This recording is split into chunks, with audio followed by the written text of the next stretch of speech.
We've talked a couple of times about the battle that is going on in the Conservative Party, or well, one of, shall we say, the battles going on in the current Conservative Party, and that is NIMBYism, which is not in my backyard or not in my back garden. I can't remember exactly. And of course, YUMBYism, which is yes in my backyard. And this piece in the East Anglia bylines, I think, really shows just what happens sometimes in these local areas. And I think this goes to show why Labour's big constitutional reforms put forward by Gordon Brown just a couple of weeks ago now are important. Giving people a bigger say in their local communities, I think would be a fantastic thing going forward, because there are a lot of people out there speaking to them from all over the place, feel as if very often they do not have a voice in their local affairs. Now, of course, there are numerous reasons for that. As I've said and pointed out a couple of times before, not a lot of people know who their local councillors are, how to, access the local council, put forward ideas, voice their opinions, there's a ton of stuff that just isn't really engaged with in local politics. And I've said this before that national politics has its place, and people are rightly concerned about that. But when it comes to local politics, which is just as important as national politics, a lot of people really don't care, unfortunately. And I think that's a really, really big disappointment, to be honest, in this. But like I say, we're going to go over, this piece, because I think this really encapsulates what I said about Labour giving power to more local people to be able to make these decisions. I think is really, really important. And a lot of people really underestimate, I think, what this would actually mean to people in these local areas. So I think it's a really big, important issue that sometimes sort of we cover sort of issues like this. So as always, guys, like I say, please do remember to hit that like, share, and subscribe button. And of course, down below, there is a link to my Patreon page and a one-off link called Buy Me Coffee, where you can, buy me coffee. And of course, there is the YouTube thank you button. And of course, there's the Pony Club down below as well. And of course, oh, hang on. There we go. Got something in mind. There we go. But as there we go, guys. Where are we? Yes, yes, we've done that. So on with the show. Hang on. There we go. It's gone. Eyelash jumping out at me, blinding me. Okay, here we go. This comes from the East Anglia bylines with the title of Suffolk North Council vetoes the biodigester. So over a year ago, we reported on the latest plans for a biodigester near the Bressingham in South Norfolk. Over the 9 years since it was first proposed, the project has consistently aroused opposition from local people. This week, the saga took yet another step forward when the Suffolk Norfolk District Council agreed to reject the latest application. But the battle is probably not over yet, and the issue has highlighted problems with our planning systems. And again, this is really it. It is come from a lot of these planning systems. And I think that the planning system in the UK is in a bit of a mess. It does need, I think, really sorting out a lot. And I think giving people a lot more local power over these sort of planning decisions, I think would be a drastic step, the right step in improvement for it, definitely. So the development projects like this often attract controversy. The issues are rarely clear-cut or matters of right or wrong, but of conflicting goods. People who approve of a policy in principle often object to it when this infringes on their neighbourhood, and there can be serious practical problems even with well-intentioned initiatives. Of course, that is basically NIMBYism in a nutshell. Of course, not in my backyard. People who very often agree with a green agenda, but the second, someone wants to put up a wind farm, shall we say, in the local area, oh no, can't have that here. Hence the whole NIMBYism. So, the plan was to build a large biodigester plant at Deal Farm in Bressingham near Diss. Most of it has already been built. The plant would take in agricultural waste, notably pig and poultry manure, but also crops grown specifically for the purposes such as feed stock. The digestion process would then convert this into gas to then feed into the national gas network, carbon dioxide for industrial use, to then digest the inorganic fertilizer for use on local farms. The developers argue that the latest revised proposals would make a viable contribution to the government's objectives for carbon reduction and improving the environment. If true, it would be a big win for the world. For the developer and the farmer, for the reason the government has subsidized such plans and are actually currently over 600 in around the country, including 45 just in East Anglia. So, the objectors. Most of the 361 protesters, who include local MPs and parish councillors, did not object to the principle of the biodigester, but they did vehemently object to its location. This is, of course, very common with planning applications, since most people would prefer to have a new development, be it either houses or industrial developments, near their homes. This can be a real financial cost to local residents if the house values can then fall, and then the committee was then told that at least one local resident has been unable to sell his house because of the uncertainty around the project. So, like I say, this really is sort of NIMBYism, but of course, this I think deals into a sort of a bigger cost because, like I say, um, we said well just a couple of days ago about sort of housing and sort of moving away um, housing as a cost and being seen as sort of rather than a financial sort of investment, being seen as more well as a need for people to live in, you know. But that, as we said before, that's a big conversation. I think we can have certainly another time. We had it, you know, just a couple of days ago. But anyway, so the objections. So the committee did consider a 40-page report from the planning officer, who had heard from several protesters in person.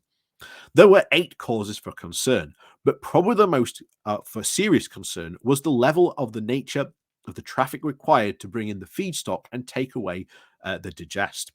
The objectors pointed out that the roads around the site are all single traffic rural roads, widely used by walkers, cyclists, and horse riders.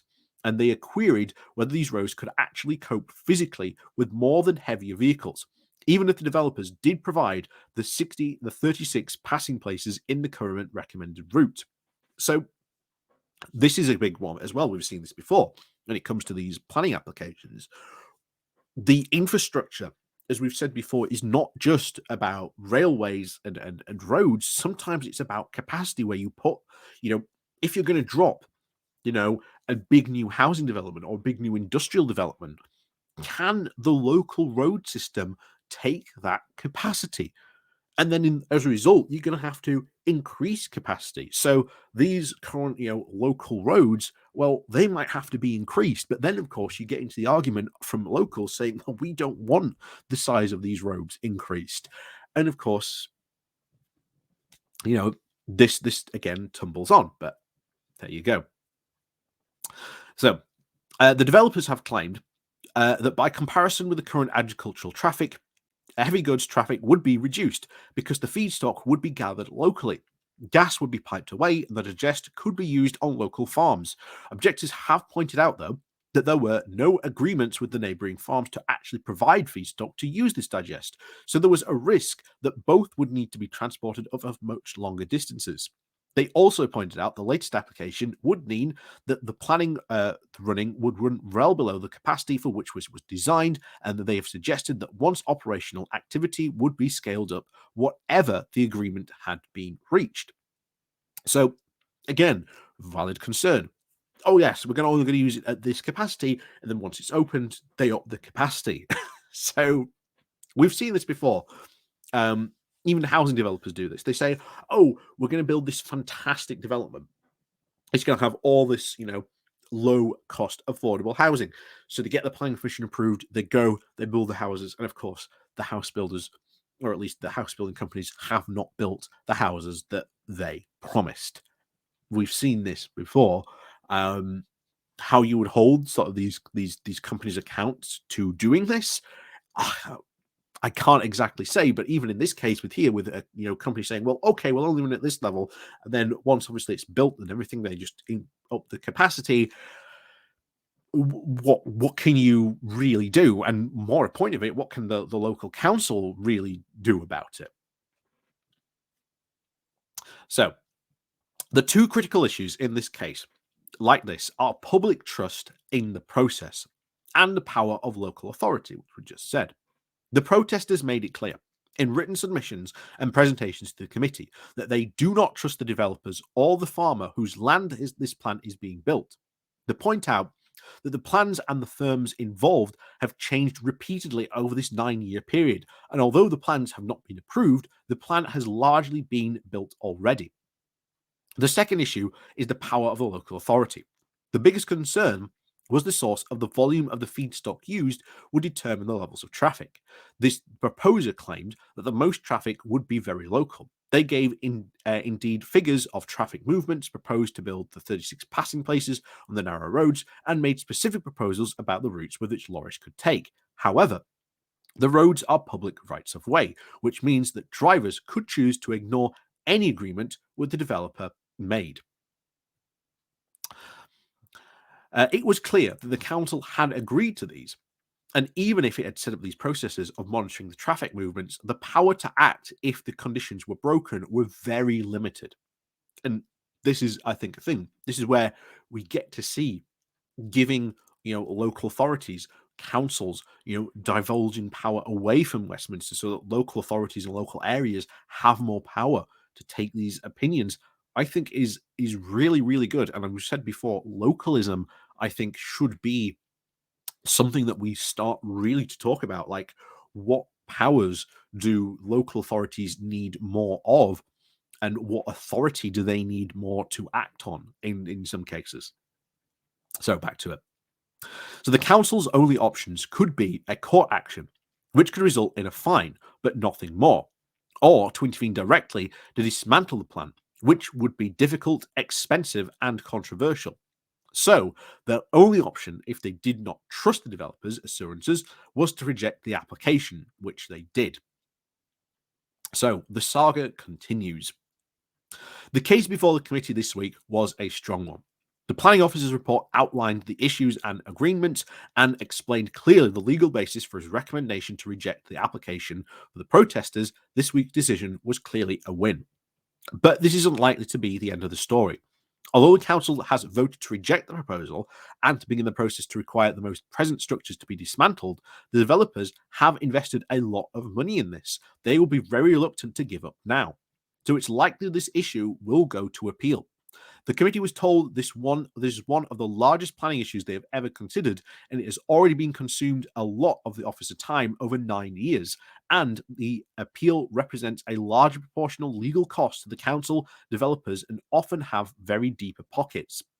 And sometimes to rely on the fact that councils cannot simply just afford the cost of fighting everything, even when their case is strong. The government has said that it wants to reform our planning laws, and one reform would be to ensure that local authorities have stronger powers to enforce conditions in planning cases like this. So I think that would be good. We've talked about localism and the power of giving local people more power to be able to do this. And this is very often like poo-pooed by a lot of people on both sides of the aisles of um, it won't do any good. It won't. But if you listen to a lot of people, they feel as if they are very much powerless in their local areas and they have no power to dictate what goes on in their local area. So it does come down to an issue of what rules, authority the local council have. And I think giving them more power to do this, to be able to enforce stuff, to be able to do more, I think is a very good idea, and we've talked about before about the idea of localism as what this is called. But yeah, I mean, and bear in mind, this is currently one of the debates going on in the Conservative Party around these planning laws reforms that they lost massively in the Cheshire and Amersham by-election. This was the core reason Boris Johnson wanted to reform the planning laws. And of course, the people in Cheshire Irisham said, we're not having that. And the Lib Dems won 2 seats on these things. It was the whole NIMBYism, YIMBYism thing. And that came out very clearly in the fight during that by-election. So this is certainly one that is going to continue, but it's certainly one of many current fights going on in the Conservative Party. And as we said, when they get out of power, they are going to tear themselves to pieces. But yeah, and like I say, issues like this, certainly in this case, they vary wildly. You know, it may not be a digester in your sort of area. It could be anything. It could be a housing development. Who knows what it could be? But issues like these are wild and varied. They're never sort of black and white as they come across. And like I say, this issue of a biodigester is good. It's good for the environment. It's a good environmental win. The big problem, of course, comes of where it is, the road situation, and certainly, as you can see here, not trusting certainly the developers to keep their word, and then of course the authority of the local council to be able to enforce on the developer and on this to keep their word. So again, big problems that definitely certainly need to be solved and addressed. So as always, guys, like I say, thank you very much for watching. Please do remember to hit that like, share, and subscribe button. And of course, down below, there are links to my Patreon page and a one-off donation link called Buy Me Coffee, where you can buy me coffee. And as always, we'll see you all next time.